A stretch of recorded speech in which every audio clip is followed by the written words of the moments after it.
जी sir, बताएं। पिछले रविवार बराई गेट पर हुए डबल मर्डर के मामले में झज्जर पुलिस, एसटीएफ हरियाणा और स्पेशल सेल दिल्ली पुलिस की जॉइंट टीम्स ने अलग अलग स्थानों पर रेड करते हुए जो दो मुख्य आरोपी थे उनको गिरफ्तार किया है, जिसमें से एक है सचिन जो कि नागलोई का निवासी है दिल्ली का, दूसरा है आशीष वो भी नागलोई का निवासी है। और इन दोनों के विरुद्ध पुराने जो है आपराधिक मुकदमे दर्ज हैं। इसमें सचिन के विरुद्ध 2 लूटपाट की वारदातों का और एक आर्म्स एक्ट का पर्चा दर्ज है और आशीष के विरुद्ध लड़ाई झगड़े का पर्चा दर्ज है। तो तीनों टीम्स ने इसमें मेहनत की है और गोवा से इनको अरेस्ट किया गया है। बाकी अभी इनको कोर्ट में पेश करके और 8 दिन की रिमांड मिली है और जैसा भी अनुसंधान में आगे आता है वो आपको अपडेट कर दिया जाएगा। तो सर, उस घटना के बाद किस किस तरीके से किस रूट से भागे हैं, किस किस ने इनकी मदद की है, हत्या में किसने सुपारी दी या किस तरीके क्या एंगल निकल गया है सर सामने? देखिए, अभी जो हमने पुलिस रिमांड लिया उसमें पूछताछ की जाएगी विस्तृत रूप से और सारे एंगल्स पे जो है जांच की जाएगी और जो बाकी आरोपी हैं उनके पीछे भी हमारी टीमें जो है दबिश दे रही हैं। तो वो सारा अभी पार्ट ऑफ इन्वेस्टिगेशन है और जैसे जैसे आगे अरेस्टिंग होगी तो सारी डिटेल्स जो है वो आपके साथ साझा की जाएंगी। सर, हथियार कौन से यूज किए वो अभी मैंने फिर बताया कि अब ड्यूरिंग रिमांड सारी पूछताछ की जाएगी और जो भी रिकवरीज हैं वो की जाएगी और टाइम टू टाइम जो है आपको इस पे ब्रीफ दिया जाएगा। कुछ रिकवरी हुई नहीं, अभी कोई रिकवरी नहीं हुई है। बस एक जो कार इसमें इस्तेमाल हुई थी वो हमको पहले ही मिल चुकी है, वो ऑलरेडी बताया जा चुका है। तो वो रेवाड़ी रेलवे स्टेशन के बाहर मिली थी। सर, ये कहाँ से पकड़े गए हैं, लोकेशन क्या रही इनकी और किस तरीके से इनको पकड़ने में मदद टेक्निकली क्या रही? गोवा में एक जो अंजुना पुलिस स्टेशन है उसके एरिया से पकड़े गए हैं और बाकी सारा पार्ट ऑफ इन्वेस्टिगेशन है। तो उसको विद ड्यू कोर्स हम कुछ मोटिव क्लियर हुआ अब तक? नहीं, अभी तक मोटिव क्लियर नहीं हुआ है और आगे अनुसंधान जारी है। किसी गैंग से जुड़े हुए हैं ये लोग? नहीं, अभी उसके विषय में भी कुछ टिप्पणी करना उचित नहीं रहेगा इस समय पर। तो आगे जैसे जैसे अनुसंधान होगा तो सारी जो है परतें खोली जाएंगी इसमें। कैसे इन तक पहुंचे, इनके बारे में कैसे पता लगा, कहाँ? ये बहुत सारे इसमें जो है मेथड्स हमने यूटिलाइज किए हैं and again that is part of investigation. तो आगे जैसे जैसे इन्वेस्टिगेशन होगा और भी अरेस्ट होंगे तो सारी बातें आपको डिस्क्लोज की जाएंगी। बाकी जो 2 आरोपी बचे हैं सर, उनके बारे में कोई सूचना किस तरफ है, किस तरह क्या लोकेशन? देखिए, उनके भी काफी नजदीक हैं और हमारी टीमें निरंतर इसमें लगी हुई है और तीनों, मैंने बताया कि स्पेशल सेल दिल्ली भी, एसटीएफ और झज्जर पुलिस, तीनों की टीमें कोऑर्डिनेशन में एफर्ट कर रही हैं कि उनको जल्दी से जल्दी अरेस्ट किया जाए। गोवा जाने की वजह क्या थी इनकी? वो अभी तक सामने नहीं आई है, वो आगे पूछताछ में क्लियर हो पाएगा। कौन कौन से हथियार इस्तेमाल हुए थे सर इस पूरी बात में? मैंने फिर बताया कि वो पूछताछ करके इनसे और आगे जैसे भी रिकवरीज होती हैं तो उस पर क्लैरिटी आ पाएगी।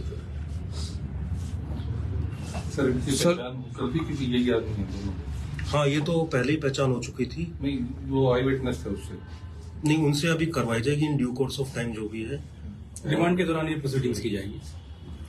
तो सर, जैसे कि आज अभय चौटाला से बात हुई तो उनका कहना था कि इन लोगों ने सरेंडर किया है आप लोगों ने पकड़ने की बजाय। नहीं, ऐसा कुछ नहीं है। इनका प्रॉपर जो है टीमों ने मेहनत करके और इनको अरेस्ट किया है।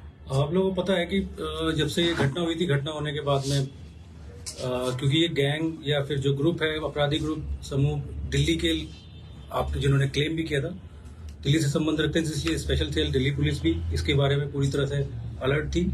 उनकी तरफ से प्रयास किए जा रहे थे। एसटीएफ की जो डिफरेंट यूनिट्स हैं, झज्जर पुलिस के साथ साथ अलग अलग जगह ट्रेस करी थी। तो इनके जो फुटप्रिंट्स मिले थे, फुटप्रिंट्स के हिसाब से इनको रेवाड़ी रेलवे स्टेशन के बाद से फिर नारनौल, रेवाड़ी और उसके बाद में गुजरात के बाद में फिर इनको मुंबई और मुंबई के बाद फाइनली इनको गोवा से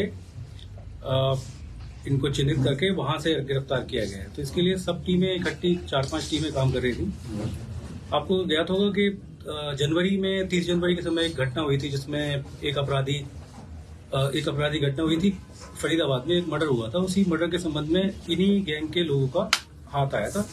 उसमें जो इस मुकदमे में जो 2 अभी गिरफ्तार नहीं हुए पाए हैं अपराधी, वो अपराधियों का मुख्य रोल आया था। तो इस पहचान उनकी इस समय से स्टैब्लिश हुई थी, जिसमें अतुल और नकुल 2 लोग जिनके ऊपर 50,000 रुपए का इनाम भी डिक्लेयर किया जा चुका है और इसके बारे में वाइड पब्लिसिटी की जा रही है, वो लोग अभी वांछित हैं और इसके बारे में टीमें अलग अलग स्थानों पे विभिन्न प्रदेशों में रेड कर रही हैं।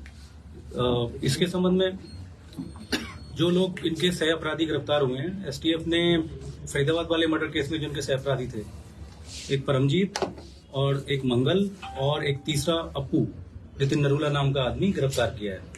तो उनसे भी पहले वाले अपराध और इसके अपराध के संबंध में कुछ महत्वपूर्ण चीजें आई हैं और इनके बाकी से अपराधियों को पकड़ने में जो हेल्प मिल रही है वो उसके लिए कर रहे हैं। सर 50,000 का इनाम 1 लाख रुपए का?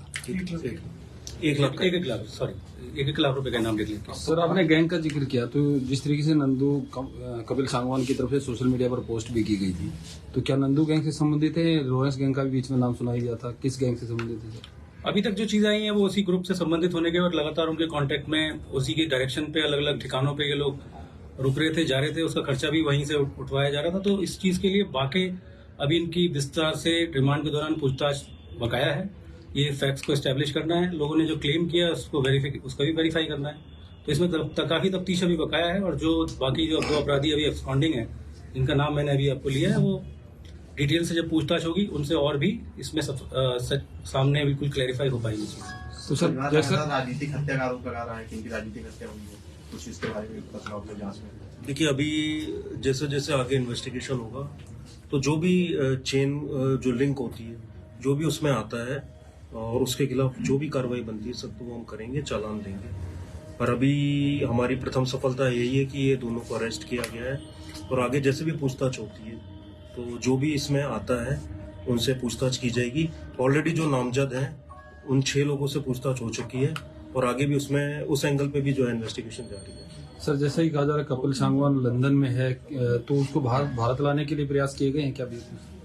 वो बिल्कुल निश्चित रूप से प्रयास किए जाएंगे और हमारी एमएलएटी और कई हमारे प्रोसीजर हैं, तो उसको विद ड्यू कोर्स हम फॉलो अप करेंगे। सर परिवार को इस बारे में बताया गया है कि ये 2 आरोपी गिरफ्तार किए गए, क्या परिवार से भी आपकी बात हुई है? परिवार निरंतर संपर्क में हमारी जो एसआईटी है उससे, तो उनको हम डे टू डे जो भी इसमें डेवलपमेंट होता है उसके विषय में बताते रहते हैं और जो भी उनके कंसर्न है उस विषय पर भी बात होती रहती है। क्या एयरपोर्ट पर भी कोई सूचना दी गई है, कोई नोटिस वगैरह निकाला गया हो कि आरोपी बाहर ना निकल पाए? हाँ, निश्चित रूप से हर एयरपोर्ट पे अलर्ट किया गया है कि ये विदेश जाने की कोशिश न करें। सर जैसा कि वो सीसीटीवी फुटेज आई थी, सामने फोन पर बातचीत करता हुआ वो शख्स नजर आया था आरोपी। जो फोन पर बातचीत कर रहा था वो इन्हीं में से एक है या अभी वो पकड़ से बाहर है? अगेन मैंने बोला कि इनको जब इंटरोगेट अभी किया जाएगा तो सारी चीजें तथ्य जो है क्लियर हो पाएंगे। प्रारंभिक पूछताछ में कोई बात सामने आई सर? नहीं, अभी उतनी डिटेल से बातचीत नहीं हो पाई है पेश करना, तो चूंकि 8 दिन का हमको रिमांड मिला तक दिख रहे हैं वो अभी वांछित हैं और जो 2 लड़के पीछे थे बट प्रारंभिक पूछताछ में चारों ने शूटिंग में पार्टिसिपेट किया है, तो वो चारों बराबर ही हैं। 2 लोग जो सामने दिखाई दे रहे हैं और जो कॉल हुई है उस कॉल वो महत्वपूर्ण कड़ी साबित हुई है, जिसकी वजह से केस ट्रेस हो पाया है और जिसकी वजह से लगातार अलग अलग यूनिट्स को टेक्निकल इनपुट मिलते रहे टेक्निकल एग्जामिनेशन की बेसिस पे। तो वो चीज़ है, पुलिस की नॉलेज में है।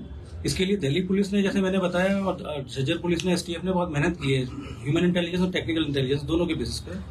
करीब 30 अलग अलग लोगों को इसके बारे में गहराई से पूछताछ करने के बाद में वो फैक्ट्स का वेरिफिकेशन करके जो इनकी अलग अलग जगह ठिकानों पे दबिशें दी गई हैं वो इन सब चीज़ों के आधार पे दी गई हैं। तो ये भी केस अभी भी डेवलपिंग है। जब 2 लोग वो गिरफ्तार होंगे तो इसके बारे में स्थिति और स्पष्ट हो जाएगी। तो हम अभी उस रिमांड के दौरान इन तथ्यों को स्पष्ट करने की कोशिश करेंगे और आपसे लगातार इस मामले में संपर्क बनाए भी रखेंगे अलग अलग समय। ये दोनों गाड़ी में पीछे बैठे थे सर, जो इनको आपने पकड़ा है? जो सामने वाले 2 लड़के हैं वो नकुल और अतुल के तौर पे अभी तक प्रारंभिक तौर पे वेरीफाई हो पाए हैं और 2 पीछे लड़के बैठे थे, ये सचिन और आशीष के रूप में शिनाख्त हुई है प्रारंभिक एस्टेब्लिश की वजह से। सौरभ, सचिन और सौरभ एक ही नाम है। तो 4 ही थे सर, बताया जा रहा है कि 5 लोग थे गाड़ी में। अभी तक के तथ्यों से हमें 4 बंदों का वो लग रहा है और जो 4 बंदों की स्थिति स्पष्ट हुई है अभी तक के तथ्यों से। आगे फैक्ट्स में 4 ही लोग हैं और गाड़ी छोड़ने के समय रेवाड़ी रेलवे स्टेशन पर गाड़ी छोड़ी गई थी। जो सीसीटीवी कैमरा अलग अलग, चाहे वो रेवाड़ी से हो या गुजरात के अहमदाबाद से हो या फिर मुंबई से हो, उनमें 4 ही लोगों की मूवमेंट लगातार दिखाई दे रही है। तो हम स्पष्ट है इस बारे में कि इस घटना में परोक्ष रूप से सामने बिल्कुल वो 4 लोग शामिल हैं। गोवा से और भी कहीं भागने की फिराक में? इस बारे में अभी इंटरोगेशन बकाया है। सर फोन पर किसके कांटेक्ट में थे वो लोग? अभी तथ्यों को स्पष्ट करना बाकी है कि उनके हैंडलर्स कौन थे।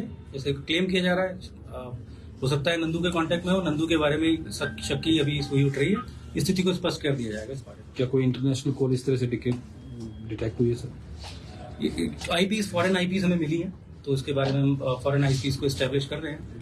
जो अलग अलग टेक्निकल एविडेंस मिला है उससे है कि ये फॉरेन जो वेस्ट हैंडलर है वो इनको डायरेक्ट कर रहा है। फंडिंग का पता लगा इन्होंने?